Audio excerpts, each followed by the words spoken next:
Hello everyone, Ceri the Crafter here, that's C-E-R-I the Crafter, and I'm here today with the charity shop haul, or some of you may call it thrift shops, some may call it Goodwill.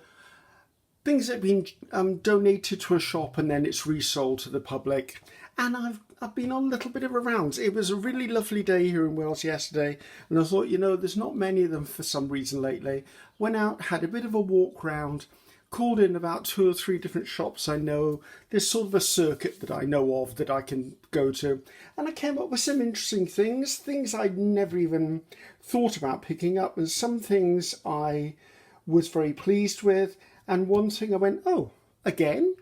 So anyway, we have quite a pile of stuff, so I'm going to go through this bit by bit with you just to show you what I actually found, and also to let you know what I'm likely to do with them.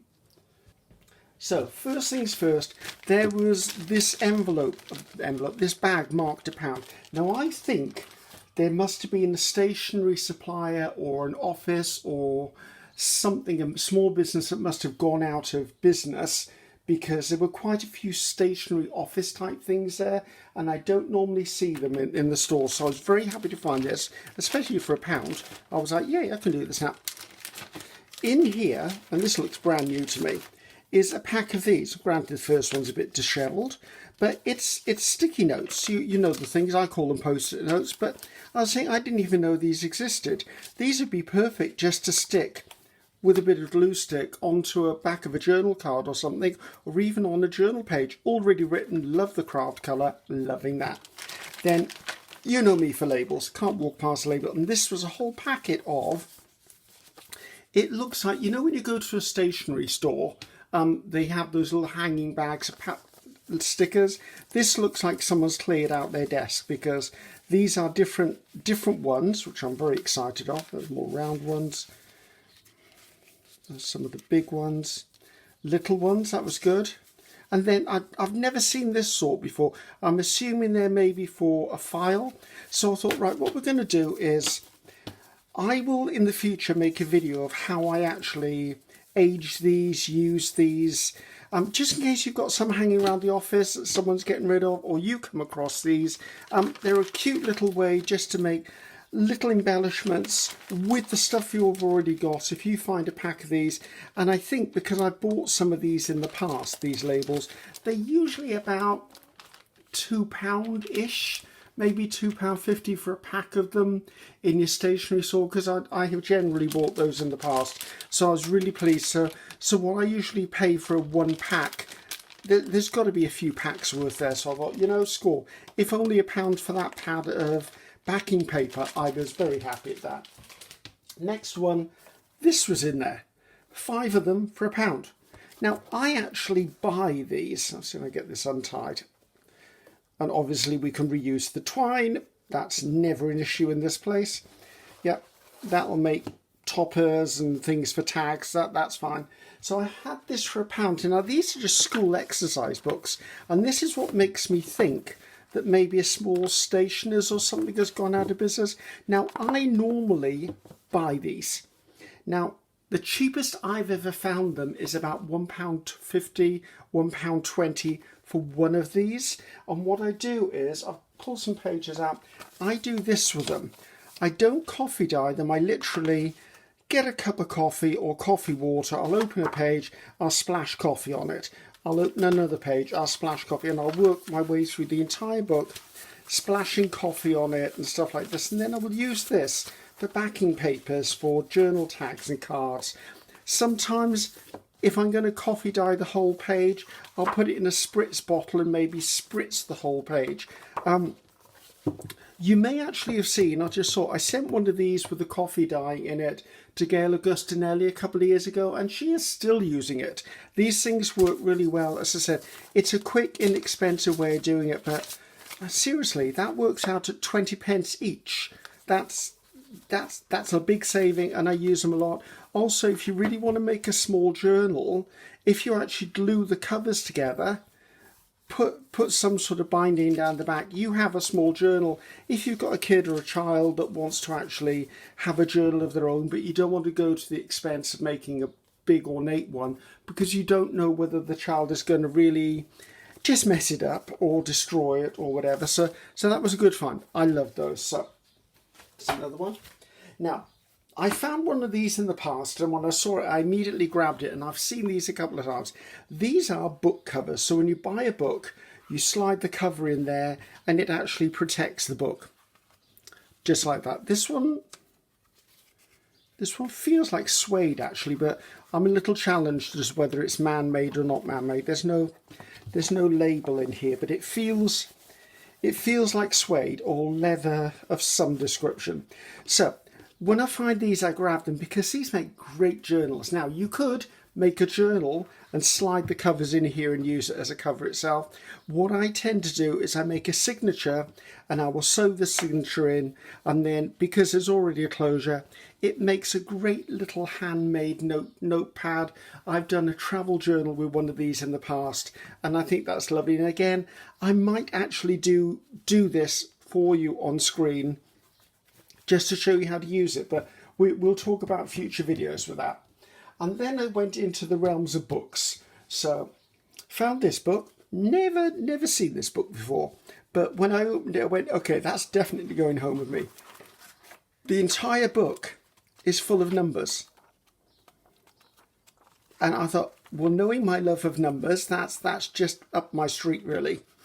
I've heard of a Ready Reckoner, but actually never knew what one was. I don't know whether this was from maybe a school or something. I'm not sure, but anyway, I love that, and I quite like the cover as well. Well, there you go. It's £1.50, or well, £1.49. I like the cover. That I might gut this book and do something with this cover. It's a cute size, but I was just blown away by all of these numbers, because you've seen me harvest numbers in the past. I was like, you know what?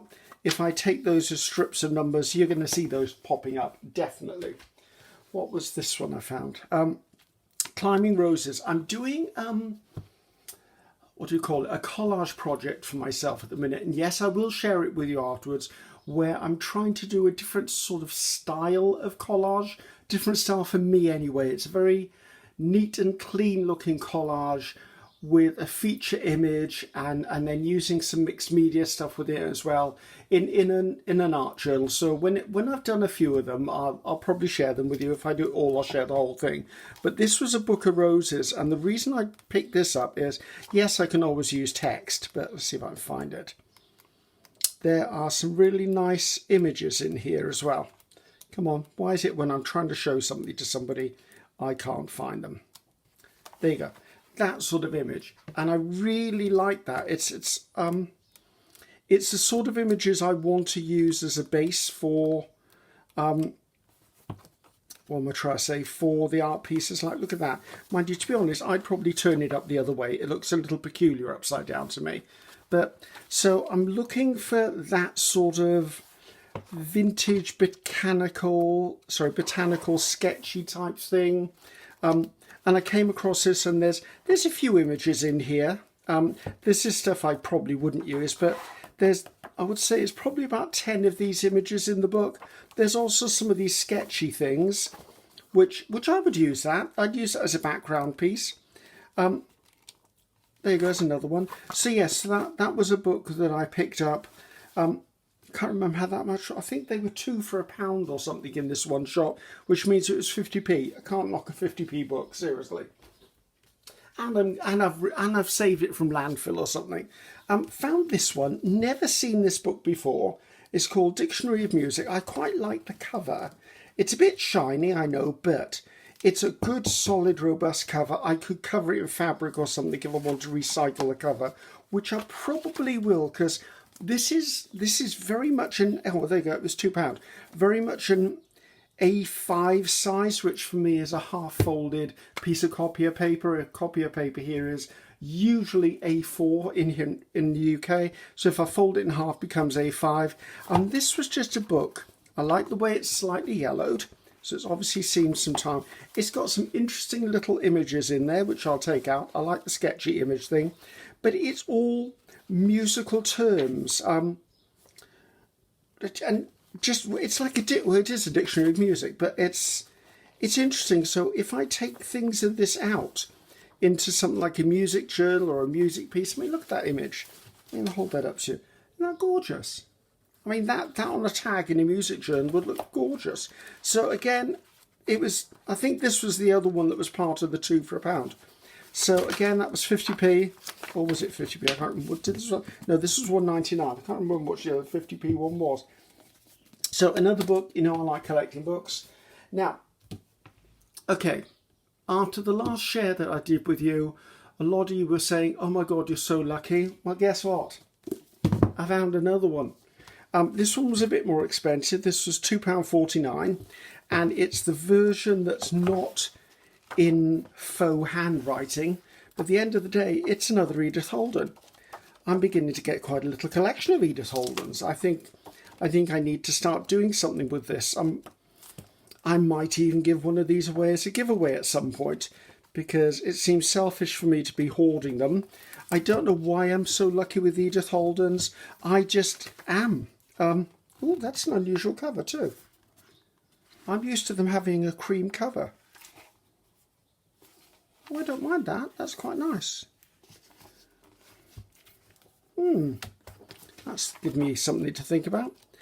Whether I create an Edith Holden journal, which I've never thought of doing actually. Why take an Edith Holden book and turn it into an Edith Holden journal? But I don't know. So anyway, so there you go, guys. Luck was on my side again. Sorry to upset you, but for some reason whether I've got the eye and I see this cover sticking out in bookshops, I don't know. I seem to be lucky with these, so very happy with that.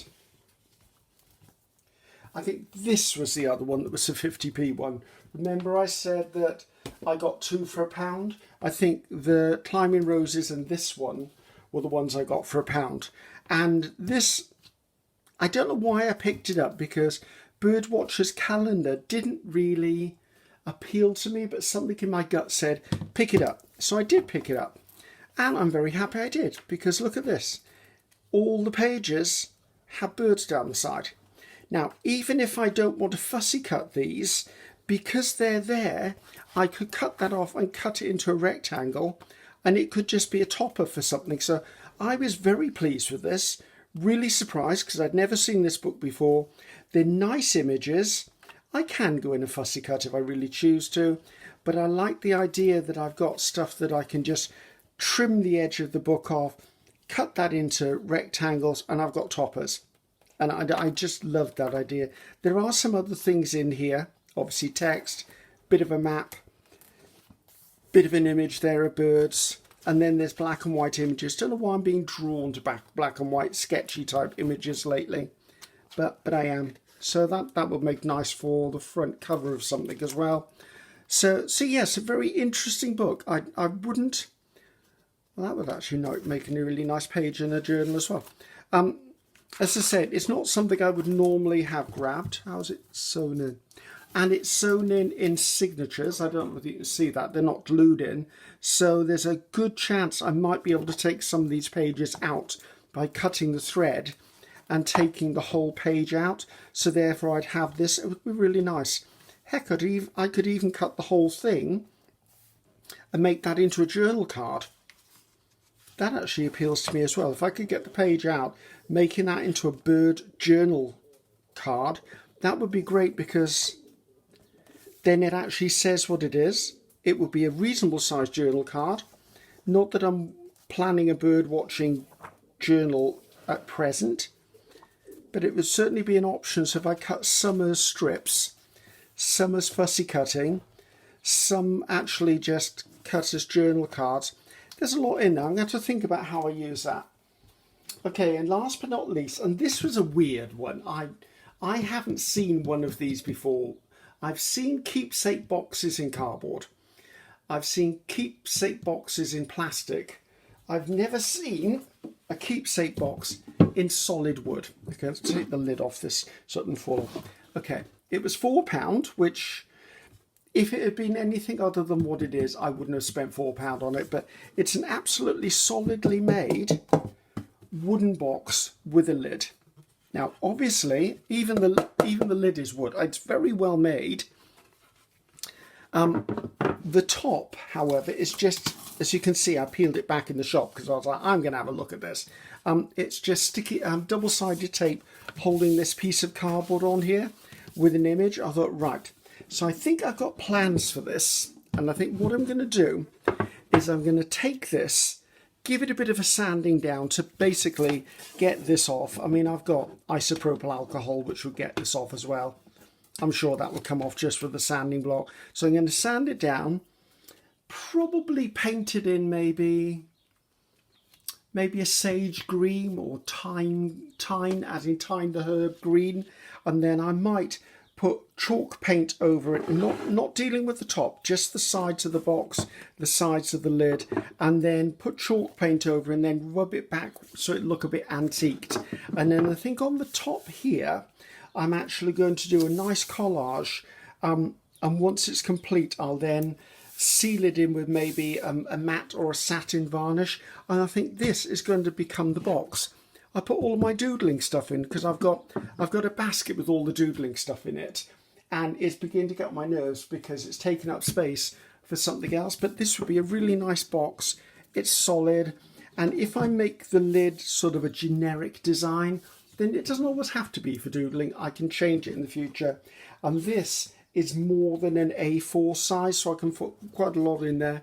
I was thinking I could put ATCs or artist trading cards in there, and if you look, I could have done, because there you go, it's no more than 3.5 inches tall. That's 3.5 inches, so it's just above that. So I could put artist trading cards in there, but I have artist trading cards, but if I've got this many artist trading cards, there's a problem happening, people. So there you go. So that was my finds. Extremely happy with that. I loved the box. This was a bit of a star find for me. This was the rose one, which I'm using for my project I'm working on at the moment. Love the music dictionary. Didn't even know that existed. Edith Holden is always a catch. Numbers in the Ready Reckoner. Absolutely adore that thought. A suede or a faux suede cover. Exercise books, because I do need to make more coffee backgrounds. And then I've got the labels and the sticky notes. So lots of stuff here. There's at least 3 or 4 videos in this lot. I'm not sure whether I'll actually try and do the box on a video as well. Hang fire with that one. It could be a little difficult for me to do with the setup I've got. So hopefully you enjoyed that, guys. I certainly did. I like doing my little charity shop runs. Sometimes I go and come back with nothing. It's not every time I find something, but I usually find something maybe once a month. So I think that's it from me, guys. So I'm Ceri the Crafter. That's Ceri the Crafter. Until next time. Bye-bye now.